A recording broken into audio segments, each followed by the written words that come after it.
Hello viewers, আমরা already দেখেছি MATLAB ইন্টারফেসে কি কি কম্পোনেন্ট আছে সেগুলোর সাথে আমরা অলরেডি পরিচিত হয়েছি। আমরা আনটাইটেলড এম নামে একটা স্ক্রিপ্টও ক্রিয়েট করেছি। তো এই লেসনে আমরা এই স্ক্রিপ্ট সম্বন্ধে আরো একটু বিস্তারিতভাবে জানবো। তো এখানে আমরা c is equal to 2, b is equal to 5 এরকম দুইটা ভ্যারিয়েবল রাখছি। তো এইবার এগুলাকে যদি আমি রান করতে চাই তাহলে আমরা কি করব, আমি হয়তো নতুন ভ্যারিয়েবল ক্রিয়েট করলাম, এটা আমি নাম দিলাম x, এটার নাম দিলাম z। তো x এবং z কিন্তু এখনো আমাদের ওয়ার্ক স্পেসে নাই, কারণ এটা আমরা কখনো রান করি নাই। তো আমরা যদি আনটাইটেল ডট এম এটা যদি রান করি তাহলে ওয়ার্ক স্পেসে z এবং x স্টোর হবে। রান করার জন্য আমি এডিটরে যাব। আমি যখন স্ক্রিপ্টে থাকবো তখন এডিটর নামে একটা অপশন থাকবে। এবার আমি যদি রানে ক্লিক করি তাহলে আমরা দেখতেছি যে আনটাইটেল, যখন এই যে এই সাইনের উপর আনটাইটেল থাকবে তার মানে সে আনটাইটেলটা আমার স্ক্রিপ্টে রান করছে। তো রান করছে, রান করার ফলে আমরা দেখতেছি এখন ওয়ার্ক স্পেসে এক্স এবং জেড এই দুইটা ক্রিয়েট হয়ে গেছে, এই দুইটা ভ্যারিয়েবল অলরেডি ক্রিয়েট হয়ে গিয়েছে। তো আমরা যদি এখানে সেমিকোলন না দিই তাহলে কি হবে পার্থক্যটা দেখি। আমি আবার রান করলাম, আমি এইভাবে রানে ক্লিক করতে পারি অথবা কিবোর্ড থেকে F5 প্রেস করতে পারি। এখন আমরা দেখতেছি আনটাইটেলটাকে রান করছে, আমরা জেড এর 2 পাচ্ছি আর এক্স এর 5 পাচ্ছি, এটাকে সে শো করতেছে। আমি আগে সেমিকোলন দিয়েছিলাম না, তখন কিন্তু Z is equal two 2, x is equal two 5 এগুলো কিন্তু কমান্ড উইন্ডোতে দেখায় নাই। তার মানে আমি যদি সেমিকোলন দিই তাহলে সেটা হচ্ছে কি কমান্ড উইন্ডোটা এভাবে আর প্রদর্শন করে না, আর আমি যদি সেমিকোলন না দিই তাহলে সেটা কিন্তু সেখানে দেখায়। তো আমি যদি সেমিকোলন না দিই তখন কিন্তু আবার একটা ওয়ার্নিং দেখায় ম্যাটল্যাব। কি ওয়ার্নিং দেখায়? Terminate statement with semicolon. তার মানে ম্যাটল্যাব আসলে এটাকে সেমিকোলন দিয়ে টার্মিনেট করতে বলে। আমি যদি প্রদর্শন করতে চাই তার জন্য স্ট্যান্ডার্ড নিয়ম সেটা হলো ডিস ফাংশন ইউজ করা, ডিসপ এক্স। এইবার যদি আমি আবার রানে ক্লিক করি আমরা দেখতেছি আনটাইটেল, তো এখানে ডিসপ এক্স এই লাইনের জন্য 5 এটা প্রিন্ট হয়ে গিয়েছে। তো এখানে আমরা ইচ্ছা মতো অনেক কোড লিখতে পারি। তো আমরা অনেক সময় চাই যে বিভিন্ন সেকশন করতে, যেমন এগুলো হচ্ছে আমাদের বিভিন্ন ভেরিয়েবল অ্যাসাইন করলাম, এরপরে আমরা হয়তো কিছু ট্রাইগোনোমেট্রিক ফাংশন চালাবো। এগুলোকে আমি নাম দিলাম সেকশন 1। সেকশন করার জন্য আমি ডাবল পার্সেন্ট ইউজ করব, তারপর একটা গ্যাপ দিয়ে সেকশনটার একটা নাম দিব। এবার আমি হয়তো লিখলাম যে a is equal to sign of Z, আর আমি সেমিকোলন দিয়ে টার্মিনেট করলাম, ম্যাটল্যাব এটা প্রিফার করে। আর যদি আমি কোনো কিছু ডিসপ্লে করতে চাই আমি ডিআইএসপি এটা ইউজ করব।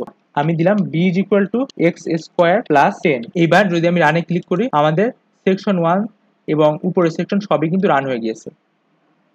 এবার যদি আমরা দেখতেছি এখানে a সমান কত আছে, a সমান আছে কত সাইন জেড, জেড সমান কত, জেড আসলে আমাদের 2, আর 2 মানে কত, 2 মানে হচ্ছে 2 রেডিয়ান।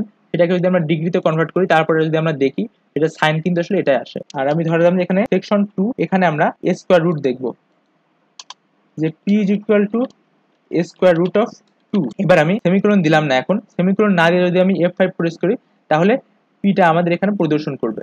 আমরা দেখতেছি এখানে কি আছে, p ইজ ইকুয়াল টু 1.4142। যদি আমরা আরো বেশি দশমিকের পরে আরো বেশি ঘর পর্যন্ত দেখতে চাই আমরা লিখতে পারি ফরম্যাট লং লেখার পরে এবার আমি যদি আবার p লিখে এন্টার প্রেস করি আমরা দেখতেছি এখানে দশমিকের পরে অনেক ঘর পর্যন্ত দেখাচ্ছে। আর আমি যদি এখানে ফরম্যাট শর্ট লিখে দিই, এরপর যদি আমি আবার পি প্রেস করি আমরা দেখতেছি দশমিকের পরে 4 ঘর দেখাচ্ছে। তো আমরা চাইলে এর ভিতরে লিখতে পারতাম ফরম্যাট লং কিংবা ফরম্যাট শর্ট। তো এখন আমাদের এখানে যতগুলো সেকশন আছে আমি F5 প্রেস করে সবগুলো সেকশনই রান হয়। তো আমি যদি শুধুমাত্র একটা সেকশন রান করতে চাই তাহলে আমাদের সেই অপশনও আছে, আমরা এখানে রান সেকশন দিতে পারি, তাহলে শুধুমাত্র এই সেকশনটা রান হবে। যেমন আমি এটা প্রেস করলাম তাহলে কি আসলো, এই 5 এই অংশটা নতুন আসছে, তার মানে শুধুমাত্র ডিসপ্লে 5 এটা রান হয়েছে, এই অংশ কিন্তু এখন রান হয়নি। পরে আমি যদি এই সেকশনের উপরে ক্লিক করি তাহলে এই সেকশনটা সিলেক্ট হয়ে যাবে। এবার যদি আমি রান সেকশন দিই তাহলে এই সেকশনটা রান হয়ে গেল। তো এখন এই সেকশনটা রান হয়ে গেল, বোঝার জন্য আমি দিলাম যে এখানে ডিসপ্লে সেকশন 2 রান। এবার আমি আবার রান সেকশন দিলাম, আমরা দেখতেছি এখানে সেকশন 2 রান। আমি চাইলে রান অ্যান্ড অ্যাডভান্স দিতে পারি, তাহলে যে কারেন্ট সেকশনটা আছে সেই সেকশনটা রান হবে এবং আমাদের সিলেক্ট করা সেকশন সেটা পরের সেকশনে চলে যাবে। আমি রান অ্যান্ড অ্যাডভান্স দিই, তো সেকশন 2 রান করছে আর এখন সিলেক্টটা পরের সেকশনে চলে গেছে। এভাবে আমাদের যদি অনেকগুলা সেকশন থেকে আমি রান অ্যান্ড অ্যাডভান্স করে করে শুধু একটা সেকশন তারপর আরেকটা সেকশন এভাবে রান করতে পারি। আবার আমরা চাইলে নতুন করে সিলেক্ট করে শুধু সেটাও রান করতে পারি। এখন আমরা অনেক সময় ম্যাটল্যাবের কোড কমেন্ট করার দরকার পড়ে, যেমন আমরা এখন মনে করলাম যে a is equal to b, a is equal to sine Z, এই অংশটুকু আমরা চাচ্ছি না আর কি, বাট আমরা এই অংশটুকু চাচ্ছি, তখন আমরা এখানে পার্সেন্ট ইউজ করতে পারি। কোডের আগে পার্সেন্ট দিলে সেটা কমেন্ট হয়ে যায়, কমেন্ট হয়ে সেটা সবুজ হয়ে যায়। এখন তাহলে a is equal to sine Z এটা কিন্তু রান হবে না। আর ডিসপ্লে এটাও যদি আমি বন্ধ করে দিই তাহলে এই ডিসপ্লেটাও কিন্তু রান হবে না। এখন যদি আমি রান সেকশন দিই তাহলে কিন্তু সেকশনটা রান হচ্ছে, কিন্তু এই দুটো কিন্তু কমেন্ট হয়ে আছে। কমেন্ট করার আরো একটা শর্টকাট আছে, সেটা হলো আমাদের এইখানে কমেন্ট ইউজ করতে পারি, কমেন্ট আনকমেন্ট ইউজ করতে পারি। যদি আমি কমেন্ট দিই তাহলে একটা পার্সেন্ট প্রতি লাইনের আগে যুক্ত হবে, আনকমেন্ট করে দিলে একটা পার্সেন্ট আমাদের বাদ হয়ে যাবে। অথবা আমরা কিবোর্ড থেকে কন্ট্রোল আর দিয়ে পার্সেন্ট পার্সেন্ট বাড়াইতে পারি, আর কন্ট্রোল টি দিলে পার্সেন্ট পার্সেন্ট কমাইতে পারি। তো এইভাবে আমরা কমেন্ট করতে পারি। এখন পুরো সেকশনটাই কিন্তু কমেন্ট হয়ে আছে। তো এখন আমরা দেখতেছি p is equal to square root of 2 এটা আছে। এবার আমরা দেখব এখানে আমাদের একটা আননেমড নামে ভেরিয়েবলে 5টা এলিমেন্ট ছিল। তো এরকম মাল্টিপল এলিমেন্ট কিভাবে ক্রিয়েট করা যায় সেটা আমরা দেখি। আমরা কিউ নামে একটা ভেরিয়েবলে আমরা রাখবো, যে হয়তো আমরা রাখতে চাই 10 থেকে 15 পর্যন্ত, 10 11 12 13 14 15। আমরা লিখতে পারি 10 15, তাহলে আমাদের 10 11 12 15 এটা ক্রিয়েট হয়ে যাবে। আমি যদি এই সেকশনটার উপরে রান সেকশন দিই, আমরা দেখতেছি কিউ সমান কত 10 11 12 13 14 15। যদি আমি এখানে 1 করে ইনক্রিজ হচ্ছে, আমি যদি 3 করে ইনক্রিজ করি তাহলে আমি ভিতরে একটা 3 দিয়ে দিব। এবার আমি যদি রান সেকশন দিয়ে দিই, আমাদের শুরুতে 10 তারপরে 13 এরপরে 16 হইতে পারত, কিন্তু সেটা 15 থেকে বেশি, সেই কারণে সেটা হয় নাই। তো এখন আমরা দেখতেছি আমাদের কমান্ড উইন্ডোতে পিছনের অনেক হিস্টোরি দেখা যাচ্ছে, আমাদের যত কিছু ছিল সব কিছু দেখা যাচ্ছে। আমরা সাধারণত যখন একটা স্ক্রিপ্ট রান করতে চাই, তখন আগের কোনো স্ক্রিপ্টের কোড কিংবা আগের কোনো স্ক্রিপ্টের ভ্যারিয়েবল সেগুলো যাতে আমাদের সমস্যা না করে সেটা আমরা এনশিওর করি। এই জন্য আমরা কিছু কোড লিখতে পারি। যেমন আমরা যদি সিএলসি লিখি, তাহলে আমাদের এই ম্যাটল্যাবের কমান্ড উইন্ডোতে যতগুলো হিস্টোরিতে যত সব কিছু আছে সেটা আমাদের ক্লিয়ার হয়ে যাবে। আর আমরা যদি প্রিভিয়াস যেই কমান্ডগুলো আমরা এখানে রান করছি সেগুলো আমরা আপ অ্যারো দিয়ে পাইতে পারি, আপ অ্যারো দিয়ে এগুলো আমরা প্রিভিয়াসলি রান করছি, আপ অ্যারো দিয়ে সেগুলো পাচ্ছি, এগুলো সিলেক্ট করে সেটা আমরা আবার রান করতে পারি। যেমন আমরা বার রান নেম দিয়ে দিলাম, তো এখানে আমাদের একটা ফিগার 1 তৈরি হয়ে আছে। আমরা যখন কোনো একটা স্ক্রিপ্ট রান করতে চাই, আমরা এটা এনশিওর করতে চাই যে এর পূর্বে যেই আমাদের ফিগারগুলো ছিল, যেই ওয়ার্ক স্পেসে যে ভ্যারিয়েবলগুলো ছিল, আর আমাদের এই কমান্ড উইন্ডো যে হিস্টোরিগুলো আছে সেগুলো আমাদের যাতে সমস্যা না করে, সেগুলো আমরা একটা নিউ স্টার্ট করতে চাই। তো এর জন্য আমরা কিছু কাজ করতে পারি। যেমন আমরা যদি এই ফিগারগুলোকে ক্লোজ করতে চাই, আমরা লিখতে পারি ক্লোজ অল, ক্লোজ অল। এটা লিখে দিলে ম্যাটল্যাবের যত আলাদা আলাদা উইন্ডো আছে ফিগারের সেগুলো চলে যাবে।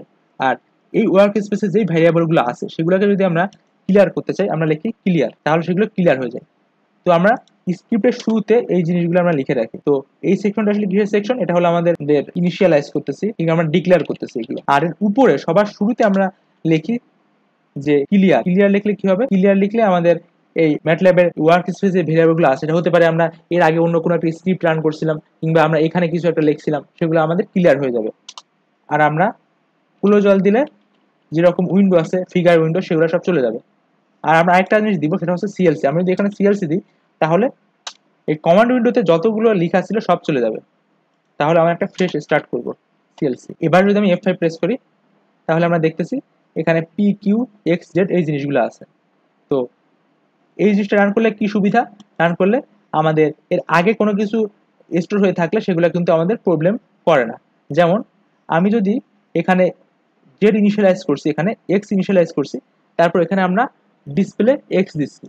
তো এখন আমরা যদি কোনো একটা জিনিস ডিক্লেয়ার করার আগে রান করার চেষ্টা করি, যেমন আমি বললাম যে এখানে আমরা চাইলাম যে Q is equal to sine P. তো এখন কি হবে, এখন আমরা চিন্তা করতেছি যে Q is equal to sine P, কিন্তু আমরা তো এখনো পি কে ডিক্লেয়ারই করি নাই। এখন এটা যদি আমি রান করি, এরর দেখানোর কথা আনডিফাইন্ড ফাংশন আর ভ্যারিয়েবল পি। তো কিন্তু যদি আমাদের আগে কখনো আমাদের এই জিনিসটা রান করে ফেলে, এই জিনিসটা আমরা অলরেডি রান করে আসছিলাম, তখন যদি ওয়ার্ক স্পেসে পিকিউ থেকে যাইতো, তখন কিন্তু এখানে এরর দেখাইতো না। তো আমাদের আনএক্সপেক্টেড বিহেভিয়ার হতে পারতো। এই কারণে আমরা একটা ক্লিন যাতে একটা ওয়ার্ক ফ্লো মেনটেন করতে পারি, এই জন্য আমরা সবার শুরুতে আগের ভ্যারিয়েবলগুলোকে আমরা ডিলিট করে দিই। তো আমরা দেখি আমরা এই কমান্ড উইন্ডোতেও রান করতে পারি। কমান্ড উইন্ডোতে আমরা যে কোনো সময় যে কোনো কমান্ড লিখতে পারি।